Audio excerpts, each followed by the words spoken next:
بسم اللہ الرحمن الرحیم۔ السلام علیکم ورحمۃ اللہ وبرکاتہ۔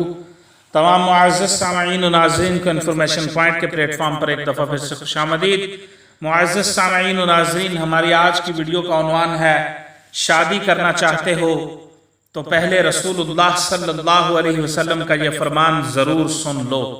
معزز سامعین و ناظرین، المعجم الاوسط میں امام طبرانی رحمۃ اللہ تعالی علیہ نے روایت نقل کی ہے کہ رسول کریم تاجدار مدینہ صلی اللہ علیہ وسلم نے ارشاد فرمایا، جس نے کسی عورت سے اس کی عزت کی وجہ سے نکاح کیا تو اللہ اس کی ذلت کو بڑھائے گا۔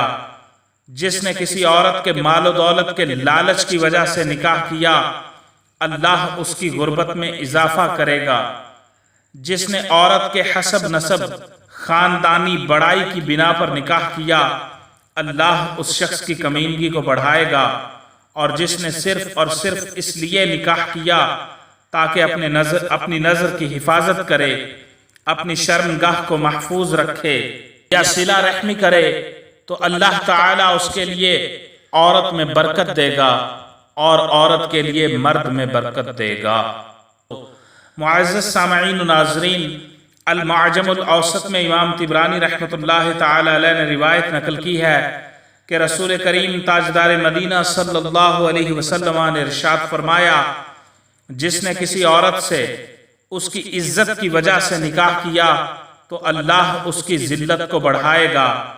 جس نے کسی عورت کے مال و دولت کے لالچ کی وجہ سے نکاح کیا، اللہ اس کی غربت میں اضافہ کرے گا۔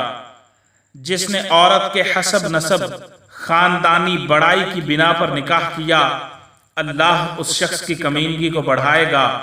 اور جس نے صرف اور صرف اس لیے نکاح کیا تاکہ اپنی نظر کی حفاظت کرے، اپنی شرمگاہ کو محفوظ رکھے یا صلہ رحمی کرے، تو اللہ تعالیٰ اس کے لیے عورت میں برکت دے گا اور عورت کے لیے مرد میں برکت دے گا۔